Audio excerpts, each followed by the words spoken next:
Jumpa lagi dengan saya. Selain strategi perang, ada dua hal yang sama pentingnya. Pertama, soal patriotisme atau kecintaan terhadap negara. Dan kedua, tentang pengorbanan.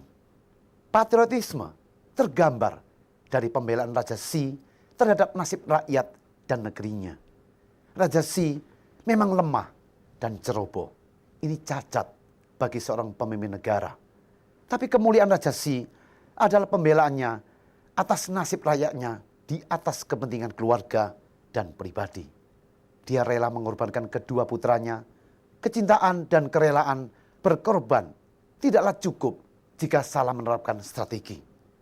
Berbeda dengan Raja Si yang berkorban sebagai akibat dari kecerobohannya dalam posisi terjepit.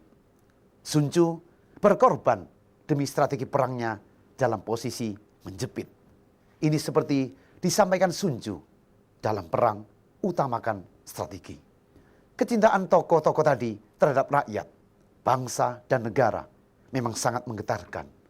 Integritas Sun Tzu dalam mengemban amanat negara dan cita-citanya mengingatkan kita pada Mahapati Gajah Mada dengan sumpah palapanya yang termasyhur itu. Sejarah mencatat kerajaan Majapahit yang besar dan terhormat membutuhkan manusia berjiwa patriotisme untuk menyatukan Nusantara. Saat ini, di tengah gejolak keterburukan yang terjadi di negeri tercinta Indonesia, sungguh kita merindukan putra-putri Indonesia yang cinta dan peduli dengan nasib bangsa ini. Memiliki komitmen dan mau bekerja keras untuk mengangkat kembali harkat dan martabat bangsanya. Bila perasaan aikuo atau cinta negara ada di setiap hati anak bangsa, maka tidak perlu takut untuk menghadapi kesulitan, kesalahan, ataupun kegagalan. Karena itu semua adalah proses pendidikan atau pendewasaan. Selama kita bisa bersatu, maka di situ pasti ada kekuatan. Seperti kata mutiara motivasi yang saya buat. Orang-orang gagal yang mampu menatap kegagalannya dengan kepala tegak, siap belajar dan berusaha, berusaha dan belajar lagi, bangkit dan bangkit lagi, adalah mereka yang telah siap menjadi dewasa dan sukses secara utuh. Bangkitlah Indonesiaku. Demikian dari saya, salam sukses luar biasa. Jumpa lagi dengan saya, Andri Wongso. Pada episode yang lalu, Sun Tzu sebagai pemimpin berani melaksanakan hukum dengan tegas sehingga kedisiplinan bisa ditegakkan. Bagaimana pengaruhnya masalah hukum dan kedisiplinan terhadap tatanan kehidupan pribadi, masyarakat, serta tegaknya sendi-sendi kehidupan berbangsa dan bernegara. Kedisiplinan adalah jantung kehidupan manusia yang mau meraih kesuksesan. Tanpa disiplin yang berkesinambungan, seseorang tidak mungkin dapat mengembangkan diri secara optimal. Sebuah perusahaan tidak mungkin dapat meraih kemajuan jika karyawannya tidak memiliki kedisiplinan dan tanggung jawab dalam menjalankan tugas perusahaan. Datang sering terlambat, pulang lebih cepat, takut tugas yang menantang, korupsi waktu, kerja setengah hati, dan lain sebagainya. Begitu pula, tatanan sebuah negara tidak mungkin menjadi kuat jika dibangun di atas puing-puing ketidakdisiplinan oleh mayoritas warga negaranya. Sebaliknya, sebuah negara yang kuat pasti dibangun oleh mayoritas warga negaranya yang kesehariannya mematuhi prinsip-prinsip dasar kesehatan mental dan moral kehidupan. Tidak boleh kurang adalah sikap disiplin. Pemirsa, kedisiplinan nasional bisa dicontohkan disiplin berlalu lintas. Kita bisa melihat, merasakan sendiri bagaimana disiplin berlalu lintas terutama di ibu kota. Semakin lama, semakin rendah. Padahal Jakarta adalah kota metropolitan, jendela Indonesia. Setiap hari, lebih dari 90% lampu lalu lintas dilanggar oleh pengguna jalan raya. Saat lampu merah menyala, banyak kendaraan bermotor menerobos lampu, bahkan memacu kecepatan kendaraannya tanpa menghiraukan keselamatan dan besarnya kemungkinan terjadinya kecelakaan. Jalan yang tidak boleh belok atau memutar seringkali dilanggar karena diizinkan oleh orang-orang yang tidak bertanggung jawab asal merelakan uang Rp100. Siapakah yang harus bertanggung jawab atas ketidakdisiplinan dan kemunduran moralitas seperti ini? Sudah pasti yang bertanggung jawab bukan sekedar pemerintah, polisi, atau pejabat pemerintah lainnya, tetapi yang bertanggung jawab adalah saya, Anda, dan kita semua. Jika kita ingin Indonesia bangkit sejajar dengan bangsa dan negara maju lainnya, tidak ada cara lain kecuali membangun kekayaan mental, mempraktekkan sikap disiplin, tanggung jawab, menghormati hak orang lain, jujur, patuh hukum, mau kerja keras, dan kekayaan mental lainnya.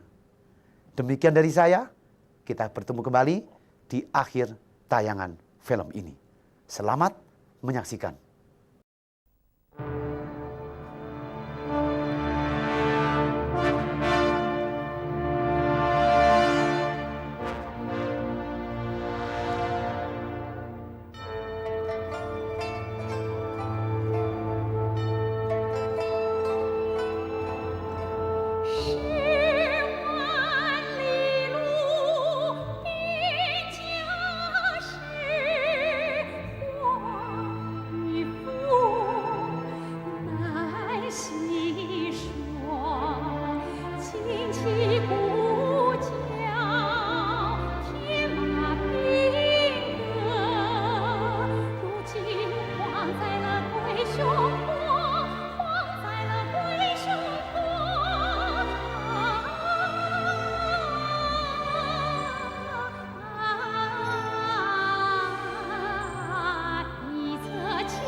Segera instruksikan Raja Siaga agar mati-matian bertahan.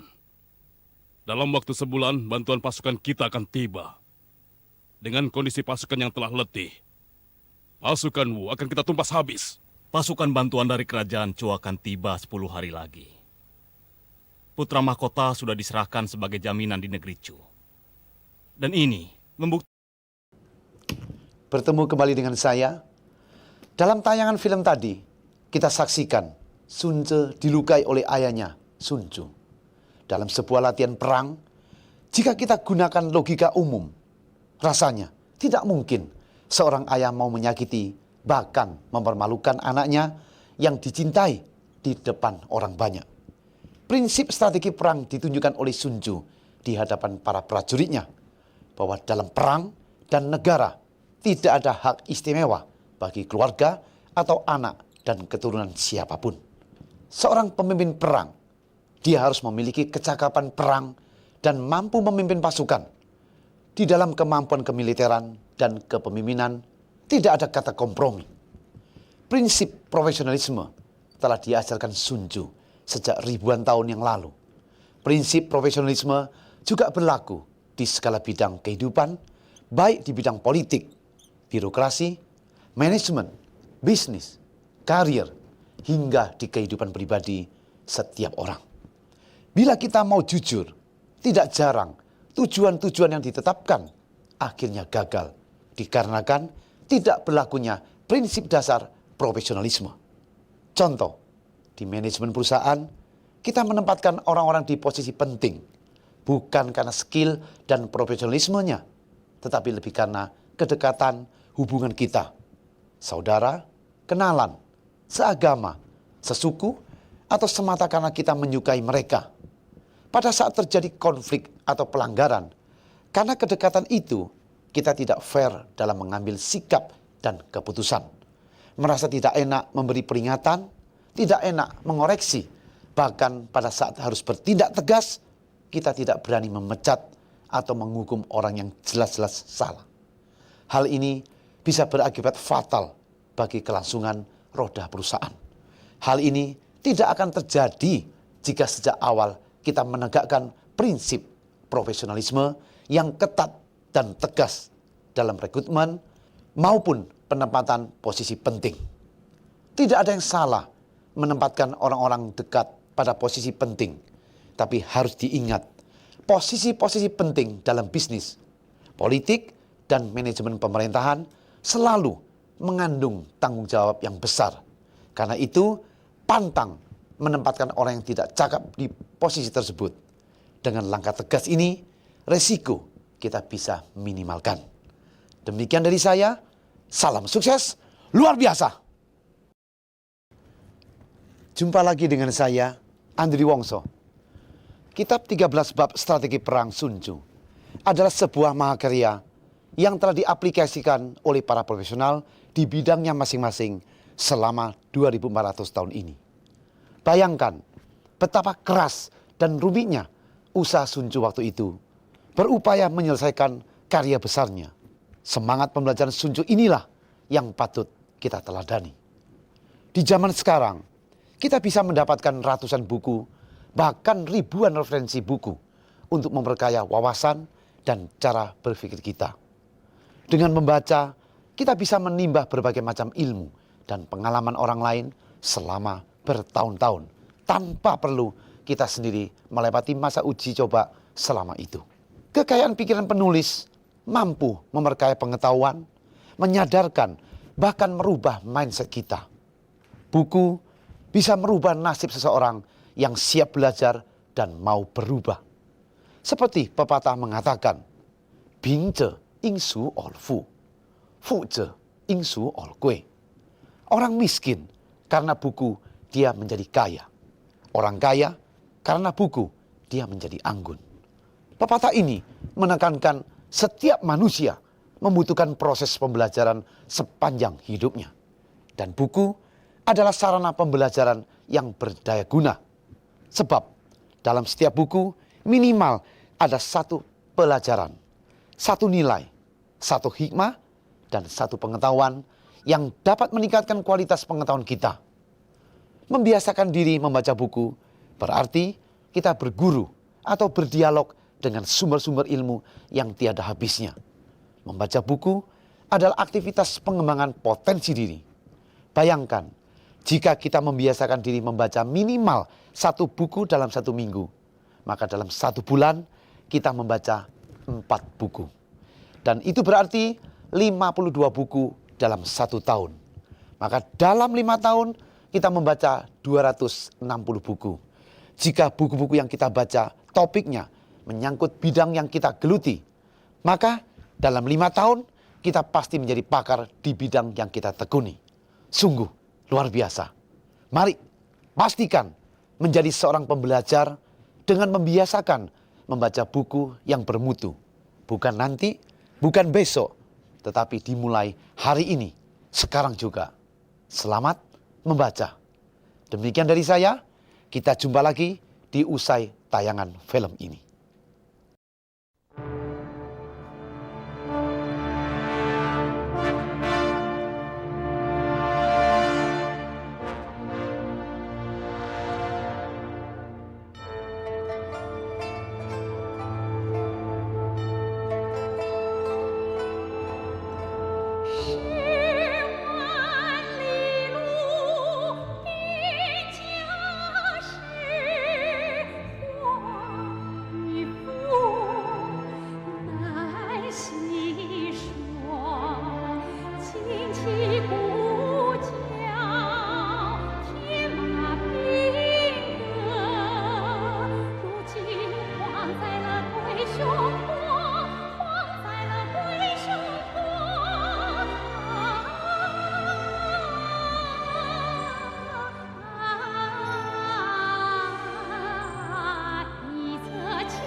Ada apa? Kenapa kalian perlakukan tamu kita seperti itu? Baginda, bukan hamba tidak sopan. Mereka membunuh penjaga pintu, menerobos masuk istana, dan mau menyandera Baginda. Kami menangkapnya. Bagus sekali. Gara-gara negeri kami menampung kalian berdua, Rajamu marah besar dan menyerang negeriku. Kalian tahu, aku sudah mengorbankan putra mahkota, putra bungsu dan rakyat negeri ini. Tapi kalian membalas seperti ini. Jika kami tidak bertindak seperti ini, akhirnya Baginda menyerahkan kami juga. Jumpa lagi dengan saya, Andri Wongso. Dalam tayangan tadi, kita saksikan betapa strategi perang terus berubah detik demi detik, demi mengimbangi atau mengantisipasi perubahan strategi musuh. Pada saat yang sama, kita disuguhi bagaimana pentingnya jenderal perang menguasai kemampuan membaca jalan pikiran ahli strategi musuhnya. Barang siapa mengetahui jalan pikiran musuh dan mengetahui titik-titik kelemahannya, dipastikan dia bisa memenangkan pertempuran itu. Filosofi mengatakan, kemenangan besar hanya bisa dilakukan oleh orang yang berani mengambil resiko besar. Prinsip strategi perang Sun Tzu menegaskan bahwa tanpa keberanian mengambil resiko besar, maka kemenangan besar sulit diraih. Demikian pula dalam bidang manajemen, kewirausahaan, maupun kehidupan pribadi, kita mengenal prinsip strategi dan resiko semacam itu. Mungkin kita telah menyusun rencana dan menerapkan strategi untuk melakukan investasi, memulai bisnis baru, melakukan diversifikasi maupun ekspansi usaha. Ada target-target dan mimpi-mimpi besar dalam setiap tindakan tersebut. Ada peluang dan tantangan. Namun, yang tidak boleh kita lupakan adalah faktor risiko yang sudah pasti ada dan melekat dalam setiap action kita. Ada risiko gagal, ada risiko berhasil, itu pasti. Contoh, berdasarkan perhitungan yang matang, kita memiliki kemungkinan keberhasilan di atas 70%. Memang, dalam strategi Sun Tzu, kita diwajibkan untuk bisa memetakan keberhasilan lebih dulu. Memastikan kemenangan, baru melakukan perang. Nah, jika rencana dan strategi telah dieksekusi, sementara hasil yang didapat tidak sesuai perhitungan, itulah resiko. Sebuah action, kita tidak mungkin berhenti bertindak hanya karena ingin menghilangkan sama sekali resiko kegagalan. Seperti kata-kata mutiara yang saya tulis, berbunyi, memang di kehidupan ini tidak ada yang pasti. Tetapi kita harus berani memastikan dan memperjuangkan apa-apa yang pantas kita raih. Strategi itu memang penting, tetapi bertindak dengan keberanian mengambil resiko adalah lebih penting. Ingat, strategi tanpa keberanian mengambil resiko tidak akan membawa kita ke tujuan apapun. Demikian dari saya, salam sukses luar biasa. Jumpa lagi dengan saya, Andri Wongso. Dalam beberapa episode terakhir serial Sun Tzu, terasa semakin seru. Kita disuguhi gambaran adu strategi, adu taktik dari peperangan satu ke peperangan yang lain. Memang, tantangan kerajaan-kerajaan di Tiongkok waktu itu adalah ekspansi wilayah. Tujuannya adalah kerajaan dapat menguasai tanah yang lebih luas, sekaligus mencegah munculnya agresor. Dalam dunia bisnis, layaknya seperti medan peperangan, tantangannya juga demikian. Perusahaan mencari kesempatan, melakukan perbaikan, berjuang keras agar terus bertumbuh dengan meningkatkan kinerja demi menambah keuntungannya. Untuk itu, ada 4 tantangan yang harus dilakukan, yaitu 1. Memelihara dengan baik pangsa pasar yang telah dikuasai. 2. Memperluas pangsa pasar baru di luar pasar yang telah dikuasai. 3. Memelihara produk-produk unggulan yang telah menguasai pasar. Dan 4. Memperbarui produk yang sudah ada atau menambah produk baru untuk memperkuat pasar yang telah dikuasai. Menurut Sun Tzu di dalam bukunya, tentara yang tidak mempunyai persediaan tidak mungkin melanjutkan pertempuran.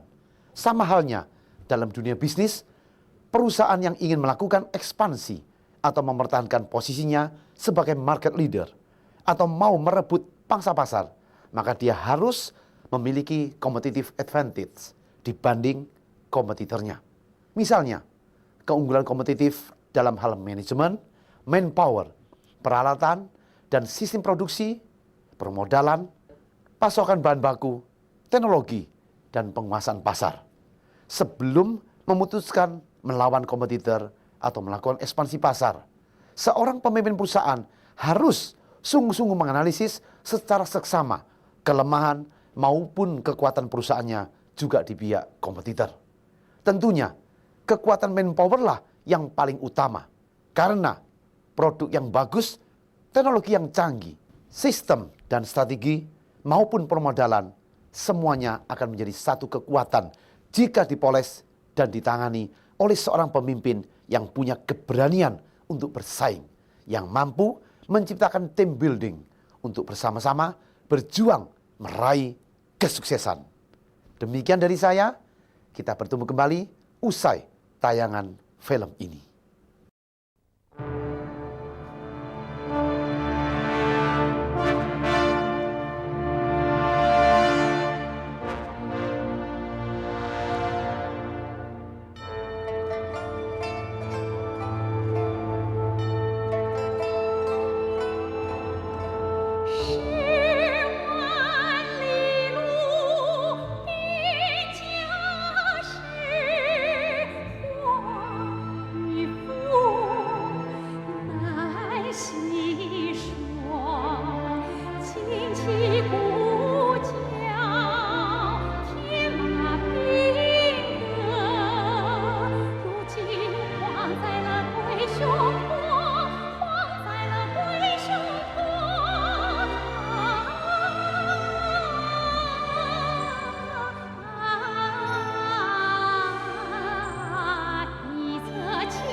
Sudahlah, jangan dibicarakan lagi.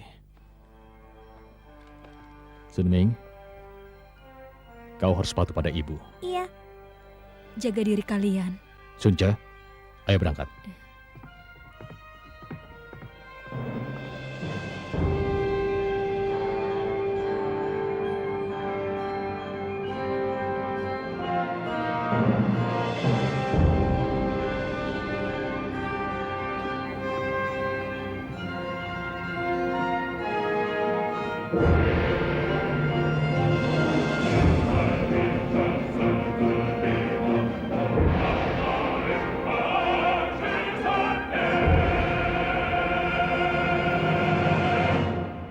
Pemerintah negeri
Segera instruksikan Raja Siagar mati-matian bertahan. Dalam waktu sebulan, bantuan pasukan kita akan tiba. Dengan kondisi pasukan yang telah letih, pasukan Wu akan kita tumpas habis. Pasukan bantuan dari kerajaan Chu akan tiba 10 hari lagi. Putra mahkota sudah diserahkan sebagai jaminan di negeri Chu. Dan ini membuktikan tekadku untuk melindungi kalian.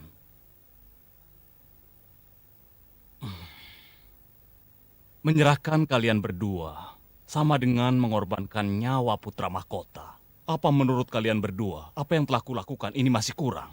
Coba kalian pikirkan. Jadi, kalian tidak perlu merasa khawatir lagi. Baginda, mendengar ini, kami tidak khawatir lagi. Baginda, jangan salah paham. Antarkan kedua pangeran untuk beristirahat. Baik. Silakan, Pangeran.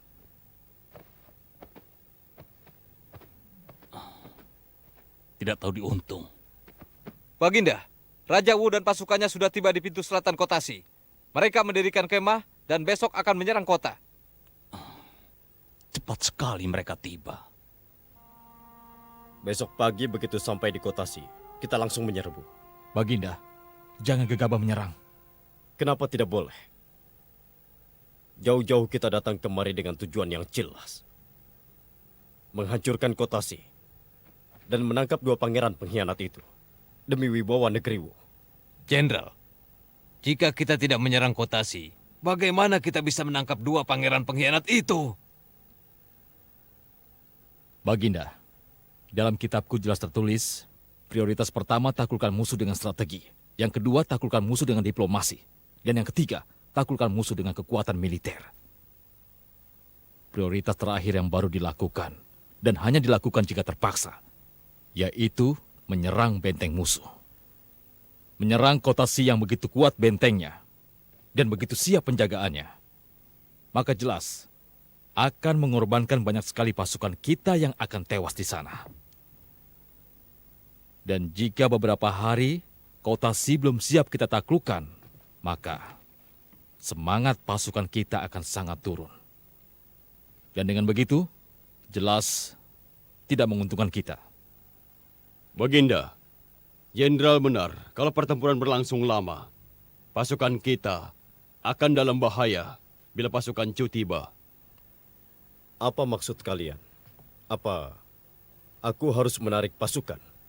Hamba punya satu strategi. Tanpa diserang, kota Si akan jatuh sendiri.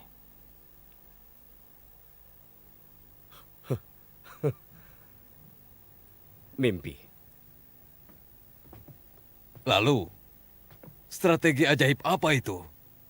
Di utara kota Si ada sungai Se. Arus dari sungai itu sangat deras, menandakan debit air di dataran tinggi cukup besar. Melihat cuaca sekarang, beberapa hari lagi akan turun hujan yang sangat lebat. Pasukan kita cukup membuat saluran air yang membelokkan air sungai itu ke dalam kota Si. Jika terjadi hujan deras, kota Si dengan cepat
Beri hormat.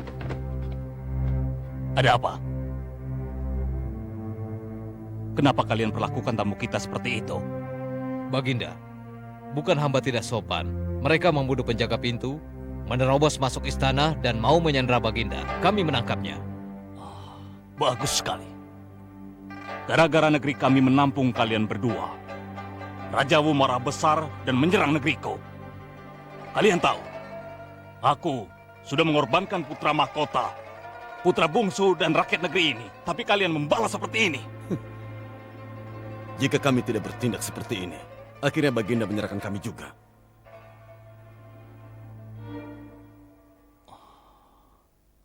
Barangkali ini petunjuk dari Tuhan. Seret keluar! Ayo jalan, cepat.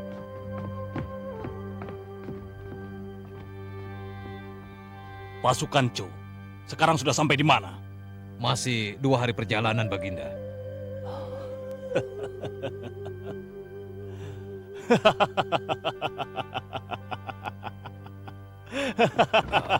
Baginda.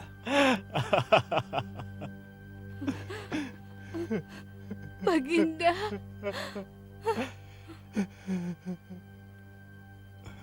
Siapkan stempel kerajaan. Beritahu Rajawu, kalau besok pagi aku akan membuka gerbang.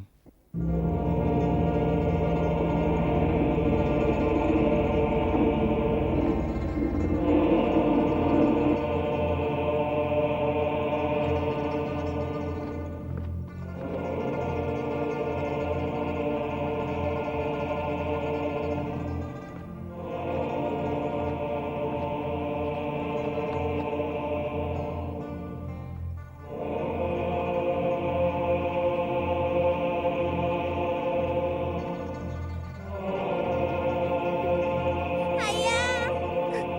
Ayah! Ayah!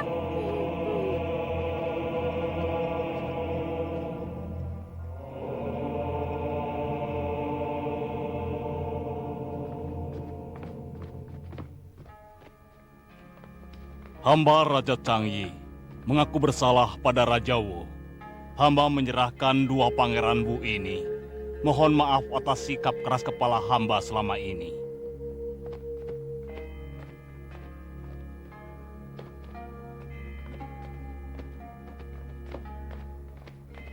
Hamba juga tidak berdaya mencegah tindakan nekat mereka menculik istri Jenderal Sun. Untuk itu, hamba rela menerima hukuman dari Yang Mulia untuk menebus kesalahan hamba.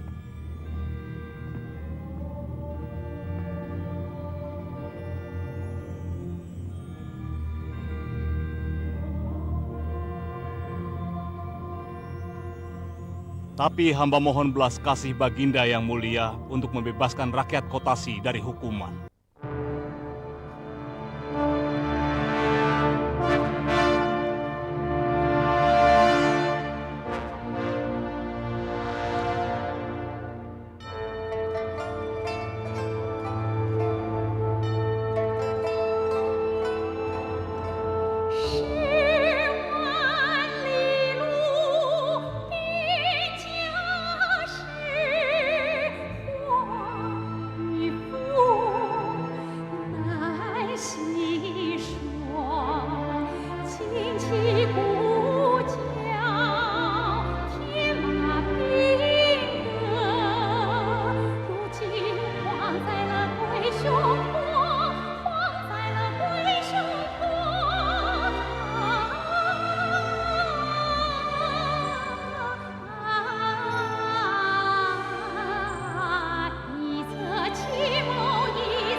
Sudahlah, jangan dibicarakan lagi. Sun Ming, Kau harus patuh pada ibu. Iya. Jaga diri kalian. Sunca, ayo berangkat.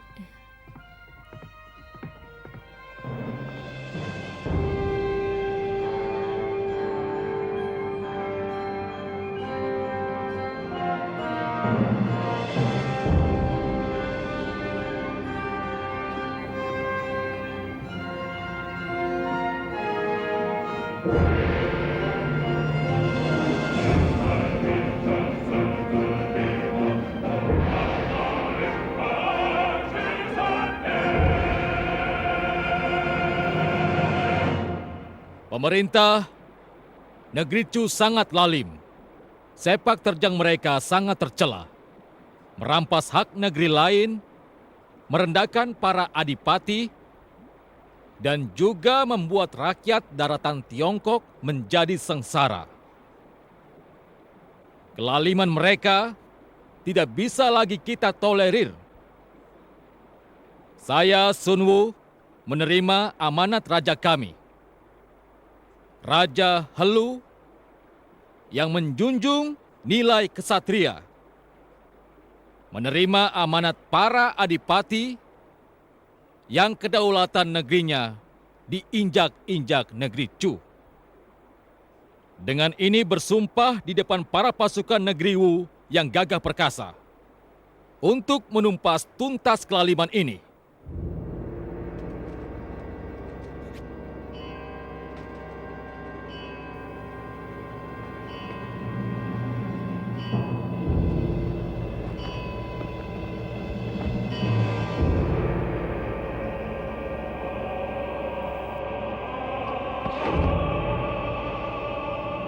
Prajurit-prajuritku yang sangat gagah perkasa, sebelum tekad kita tercapai, kita tidak akan pulang ke kampung halaman.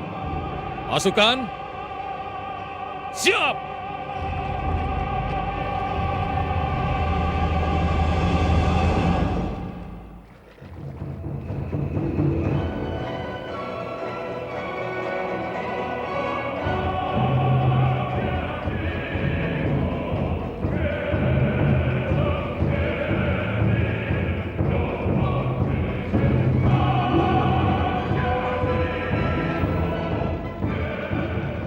Jenderal Wu Cixi dan Fu Kai memimpin pasukan darat pasukan Wu.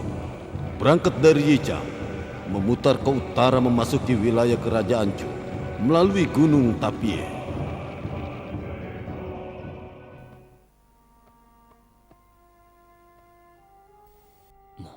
Lihat.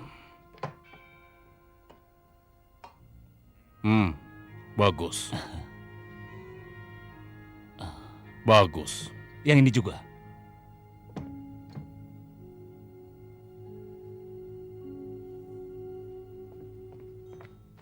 Mata-mata melaporkan, pasukan negeri Wu menyusuri sungai Huai dan sedang menuju ke negeri Cai.